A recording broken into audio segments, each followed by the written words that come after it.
investigation was not about the president. Jim Comey told the president that 3 times in their meetings, because that never has been the center of the investigation, nor is the role of the special counsel to go try to get an indictment of the president. His role was very clear, to see if there's any criminal activity among the campaign. I want to know what the basis is for that statement by Rudy Giuliani, and whether it was just an offhand view by one of the attorneys with the special counsel, or whether it was a pronouncement by the special counsel himself. Well, the breaking news today, Rudy Giuliani telling our own Fox News, John Roberts, that the special counsel will follow DOJ guidance that the president cannot be indicted. According to Giuliani, Mueller has no choice, and they're obviously pushing for this to come to a conclusion. What does this all mean? And let's look at what the Senate put out, the Senate Intelligence Committee and Judiciary Committee today. Let's bring in our panel here in New York. Former White House Press Secretary Ari Fleischer, Caitlin Huey-Burns, national political reporter for Real Clear Politics, and Bill McGurn, mainstream columnist for the Wall Street Journal. Okay, Ari, your take on the news about Giuliani and what was said today. Well, it's significant, but I wouldn't say the president's home free. So long as there is a special counsel investigating, no president is home free, and neither is the staff or the people who worked on the campaign. We have to wait for Bob Mueller, and only then are people home free. So it is significant, because if Rudy Giuliani is right, and I'd like to hear this also from the Department of Justice and reinforcing what Giuliani said, then it's a significant sigh of relief in the legal sense.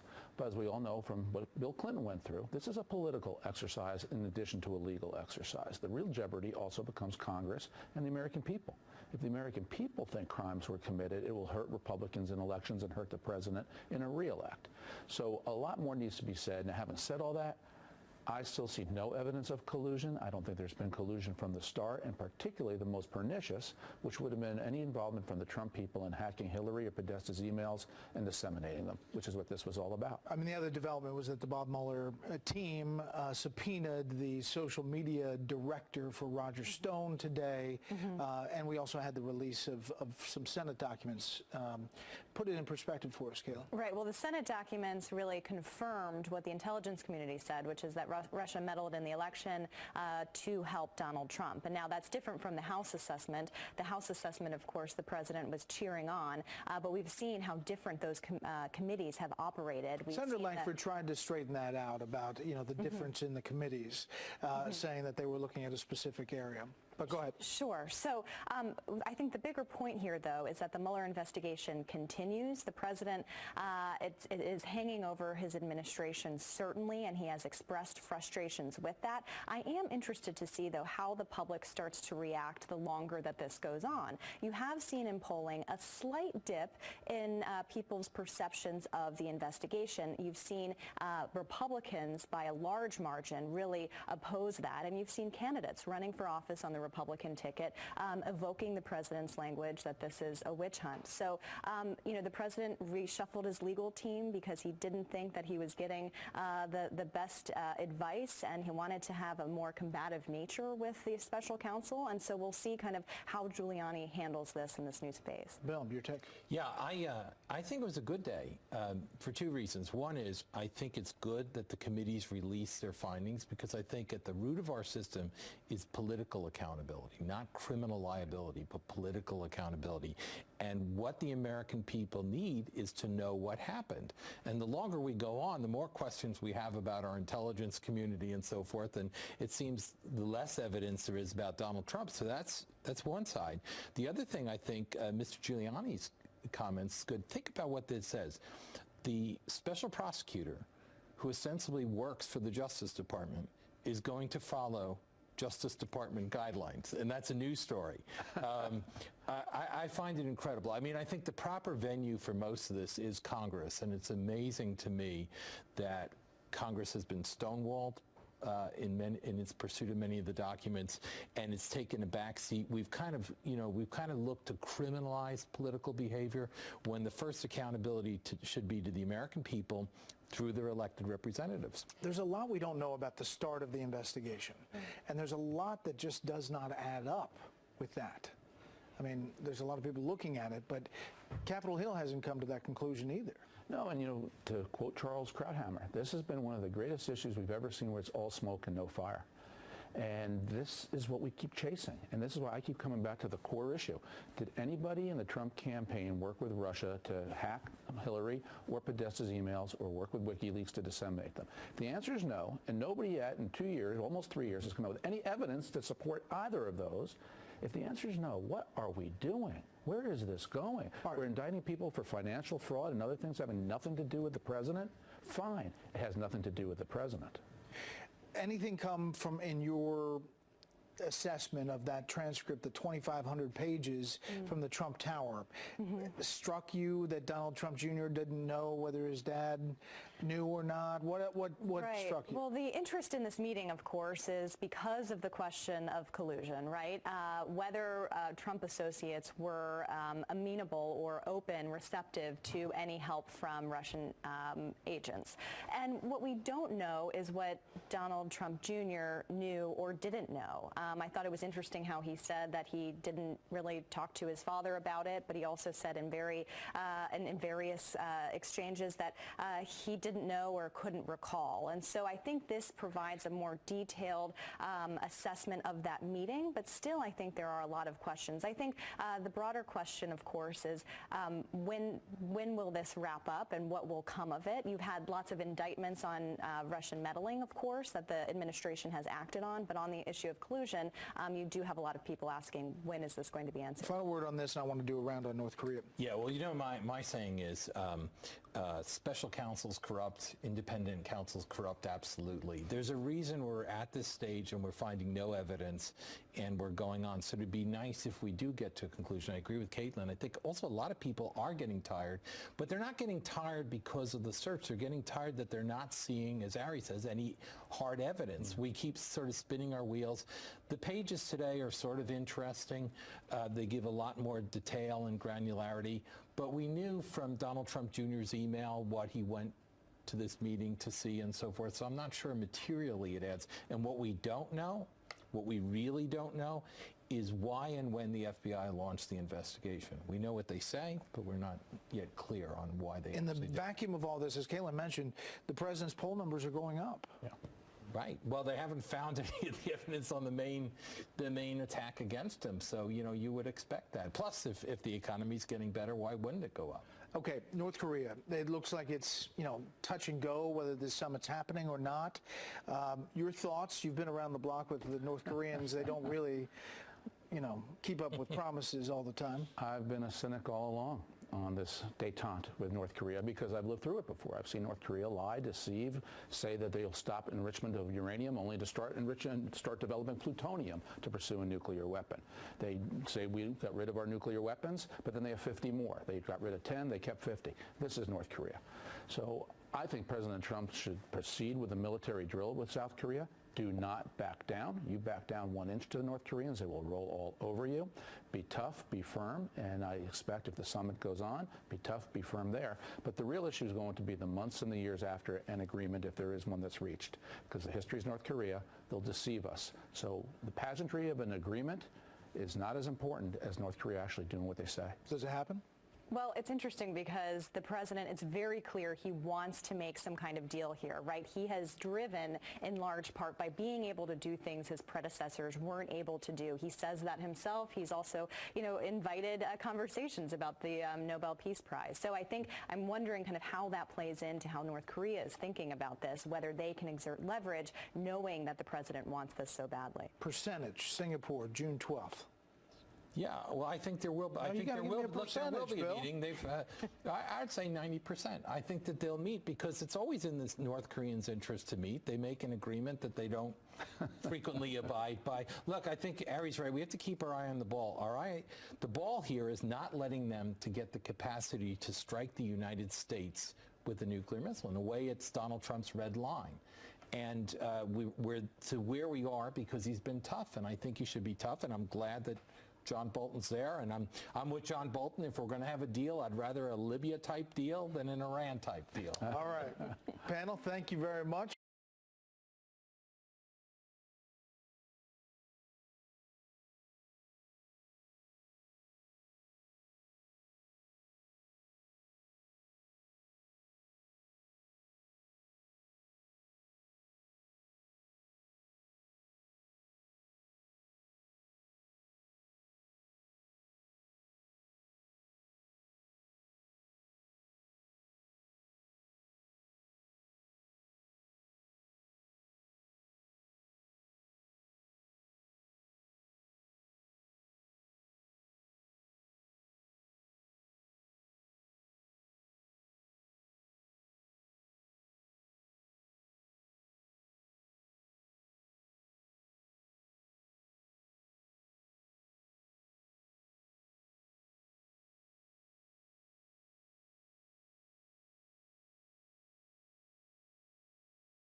All right, we start tonight with another stinging setback for the special counsel, Robert Mueller. President Trump's lawyer, Rudy Giuliani, is saying tonight Robert Mueller will not seek a presidential indictment. Now, it's obvious why Mueller won't even try, because, as we've been telling you, he never had a legal leg to stand on. Now, DOJ guidelines clearly state that a sitting president cannot be indicted. Not to mention Mueller doesn't have a reason to even do so in the first place. Mueller has zero evidence of collusion, has only been focused on the so-called thought crimes of the president, and it's not a crime to have thoughts. Rudy Giuliani also reacting to tomorrow being the one-year anniversary of Mueller's corrupt investigation. Here is part of his interview. Will air tonight with Laura Ingraham. Take a look at this. What is your optimal timeline for this to wrap up? They should do it today. I mean, as soon as possible. I think that they have the facts from which they can write their report. If you're going to write a fair report, fine, write it. If you're going to write an unfair report, write it, and we will combat it. We're ready to rip it apart. The former New York City mayor, he's right about this. He also told our own Laura Ingraham about the damage that this investigation is doing to this country. And here's what he said. When you look at all the main flashpoints, the Trump Tower meeting, the Stormy Daniels payment, the raid on Manafort, the raid on Cohen, is there any one part of that that concerns you more than other parts of that? Yeah, their inability to reach a conclusion that is obvious, and their unwillingness to recognize the damage this does to our country all over the world. This was engineered by Comey. We're going to have much more on this in just a minute with Joe DeGeneva, our own Greg Jarrett, and Laura's full interview with Rudy Giuliani airs tonight right after this program. But first, on the foreign policy front tonight, President Trump, he's not blinking in the standoff with Kim Jong-un and North Korea. Now, remember, Kim Jong-un is now trying to act tough. His ego's been bruised. He's threatening to withdraw from the summit in Singapore. North Korea is also saying that denuclearization will not be on the table. Yeah? Well, President Trump responded by stating directly that his peace through strength policies continues. Take a look. Can the Korean summit be salvaged? We haven't been notified at all. We'll have to see. We haven't seen anything. We haven't heard anything. We will see what happens. Whatever it is. Well, obviously the liberal media in a frenzy over this development, because think about it, for them to succeed is for the president to fail. For the Democrats to succeed is for the country to fail. But the president is standing firm on denuclearization of the Korean Peninsula. And National Security Advisor John Bolton is also saying this is just part of the game that North Korea always plays, except unlike Clinton, we're not trying to bribe the guy. The question is whether this really is a sign that that they're not taking our objective of denuclearization seriously. You know, Kim Jong-un told South Korean President Moon Jae-in at their April the 27 inter-Korean summit that he agreed to denuclearization. And so if they're walking back from it, we'll find out. I think Sarah Sanders said this morning pretty much what the president's thinking is if they're ready to meet, we're ready to meet. If they're not ready to meet, then they won't meet. And we have the 3 hostages back. He's not firing missiles. He crossed the DMZ. Okay, so far a win. Now what's happening here is the policy of trust but verify. President Trump, he's not giving up anything with North Korea, which is why he keeps saying, well, we'll see what happens. Now Kim Jong-un, well, he's the one that has made every concession. He gave up the hostages. We didn't have to appease him with a plane load of cash and other currencies or $150 billion like Obama did with Iran. So the ball is in Kim Jong-un's court. He wants to talk. He wants a deal. He wants a better life for his people. President Trump's ready to listen. North Korea will not be allowed to threaten the world and build nuclear weapons. That's a fact. And the president, he's made it crystal clear. All right, we're also getting clarity on another major story tonight. Remember how for the past year, the left-wing media, the Democrats, promising that Trump Tower meeting was somehow the big smoking gun of Russia collusion? Okay, tonight, in spite of media reports, we now have the evidence it was a total dud. Now, the Senate Judiciary Committee, they released thousands of pages of the testimony, several key players at the meeting. The main takeaway is this. They all thought it was a waste of their time. They were talking about adoption, the McGinsky Act. No dirt on Hillary Clinton came through. And by the way, if it did, it wouldn't be illegal, and we'll explain that tonight. Now, from all accounts, this meeting quickly went off the rails, eventually focused in on topics like Russian adoption and Russian adoption. It's a nothing burger. And the media, they've been hyping this as a cruise missile. that was going to take down the Trump administration. Donald Trump Jr., he testified he was skeptical going into the meeting and that his suspicions were quickly justified. And Donald Trump Jr. also said that his father, President Trump, had nothing at all to do with it in any way, shape, matter, or form. And despite all of this wild and false speculation, it's nothing. The Trump Tower meeting isn't the only breaking news story that actually is embarrassing to the destroy Trump media. New York Times, now this is an amazing story. They hate President Trump. They're now basically tonight confirming everything we have been telling you regarding the biggest abuse scandal in the history of the country. Now, it's not a mea culpa from the liberal New York Times. Frankly, it was inadvertent, which is probably why the so-called paper of record, they're kind of playing cleanup. Now, this was their original headline today. This is pretty amazing. A secret mission, a code name, and anxiety inside the early days of the FBI's Trump investigation. Well, they changed the headline. Code name Crossfire Hurricane, the secret origins of the Trump administration. Great to know somebody in the FBI likes the Rolling Stones.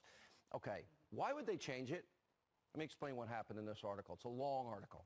The Times explains how the FBI opened a top secret, completely unconventional operation into the Trump campaign. By the way, only days after they rigged the investigation into Hillary, and the same exact players. Now, the details were closely guarded by FBI officials. This all happened days, just days, after the same people put the fix in with the exoneration before investigation of Hillary Clinton, rigging it knowing she committed felonies and obstruction of justice. In other words, everything we've been exposing. So to break it down this way, in the summer of 2016, the FBI sends agents to London. They interview an Australian diplomat, Alexander Downer. The Times describes this interview as, quote, diplomatic protocol, highly unusual. Now, remember, Downer's the guy that got drunk one night with some guy, and I thought I knew everybody in the Trump campaign, George Papadopoulos. Never heard of him. The Trump advisor, nobody heard of. And during that night out, while they're drinking, they apparently gossiped like, I guess, mean girls about so-called dirt on Hillary Clinton. Downer then alerted the Australian intelligence agency, who then told their U.S. counterparts. 1, 2, 3, four-way hearsay. Now, this is massive. The Times is confirming that the FBI used four-way hearsay to launch an investigation, just like we've been telling you on the program. By the way, their timeline doesn't match up, and hearsay is never admissible, never mind four-way hearsay, in a court of law. So what the New York Times is proving is we've been right the entire time, and in the process of trying to cover up for their deep state friends and making excuses, they're actually exposing them. The Times and the rest of the media have been trying to get ahead of what is a massive scandal and protect the likes of Comey and McCabe and Strzok and Lynch and Page and everyone else. But they can't, because the facts, the evidence, the truth is finally coming out. And we have been promising you this, and so far what we've been uncovering is only the beginning. This is going to get a lot worse for all of these deep state actors before it ever gets better. Take a look at the side of your screen. James Comey, Andrew McCabe, Loretta Lynch, Peter Strzok, Lisa Page, all at the center of this massive scandal. Comey's a liar and a leaker and probably broke the law in multiple ways. McCabe lied under oath multiple times. He could be facing criminal charges. Loretta Lynch, she tried to compromise the Clinton email investigation to get Comey to say it's not an investigation, it's only a matter. Then you have the FBI anti-Trump lovebirds, Strzok and Page. They routinely abuse the president verbally, attacking him in their text messages. And Strzok's fingerprints are all over everything. Now, we'll have more on that in just a second. Now, we have another big story for us to tell you about. The DOJ's attempt to slow walk, stonewall, obstruct Congress from ever seeing over 1.2 million documents about the Clinton email server investigation and the Russia witch hunt, which should be coming to an end. Congressman Mark Meadows, Jim Jordan, Ron DeSantis, they're now asking the president to use his executive authority, instruct the Attorney General, Jeff Sessions, who should be doing it on his own, to immediately turn over all documents that Congress has subpoenaed and has a constitutional right, co-equal branches of government, and a right to oversight and separation of powers. It is insane. It is unfair to you, the American people, that it has come to this, as Congress has the constitutional authority as part of their checks and balances. Rod Rosenstein, he has been concealing information, and then needlessly redacting key parts of these things in the name of national security that gets proven later not to have anything to do with national security. Rosenstein claims that, but it's not true. We've seen this lie play out. It's about protecting all of his friends. And meanwhile, he is conflicted from the very beginning of all this. And by the way, was a no-show for a closed-door hearing with the Senate Intelligence Committee today. I wonder why. Now, several Obama administration officials, they were quoted, but Comey dodged the entire thing. That's telling. Think about this. Congressman Jordan and DeSantis will join us in a few minutes. All right, one more thing tonight. A major follow-up on the former Obama official who at one point voted for the communist for president. This is how this man ever became the CIA director is breathtaking to me, John Brennan. Paul Sperry reporting that Brennan, who has repeatedly threatened President Trump, stay tuned, Mr. President, is now being exposed yet again as a liar, this time by his former colleagues. Now, last May, the former CIA director testified under oath the dossier didn't factor into the intelligence community's assessment of Russia election meddling. We've got the tape to prove it. Take a look. Do you know if the Bureau ever relied on the Steele dossier as part of any court filings, applications, petitions, pleadings? I have no awareness. Did the CIA rely on it? No. Why not? Because we didn't. It wasn't part of the corpus of intelligence information that we had. It was not in any way used as a basis for the intelligence community assessment that was done. It was not. Mike Rogers and James Clapper are contradicting Brennan and saying that, yes, the dossier did play a role into what American intelligence agencies concluded, just like the Nunes memo and just like the Grassley-Graham memo. And on top of all of that, Sperry's reporting that Brennan handpicked Trump hater Peter Strzok to help work on this report. The same guy who put the fix in for Hillary and the same guy who trashed President Trump and text message after text message, and then a few days after exonerating and rigging the Hillary investigation, launches an investigation into Donald Trump. This deep state is one huge, giant, incestuous, corrupt swamp. And the more we learn that Peter Strzok is involved, his dirty fingerprints are over everything. Why does this guy even still have a job?